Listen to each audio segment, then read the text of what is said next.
But in terms of the environment that it was designed for, the off-road environment, drops, trails, loose surfaces, there are both mechanical and software differences that the machine has to address or has to. But due to the inherent properties of the tire, the lower pressure, the larger contact patch means greater rolling resistance, and so that essentially drives up the energy consumption of the machine. There's also more rotational inertia with the larger tire and rim, and so just accelerating and deaccelerating we use more energy.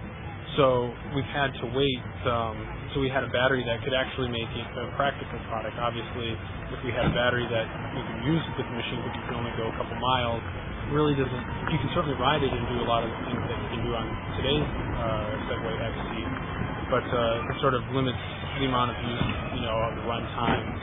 So we've always been planning on doing a long-range battery, and it's a really good fit for us to also introduce the Segway XT at the same time. When you see this machine, you say, this is an off-road machine, it should have off-road capabilities. And so in terms of propulsion and how we manage energy and propulsion capability, we have changed the software to accomplish those motor commands to apply enough torque on the ground to balance you.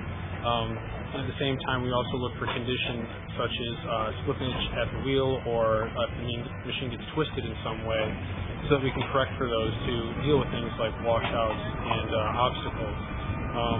In particular, too, when you're going off an obstacle and the wheels are in the air, we have no contact with the ground, and so we do try to manage what sort of energy we put into the wheels so that you can land on the ground and continue to balance.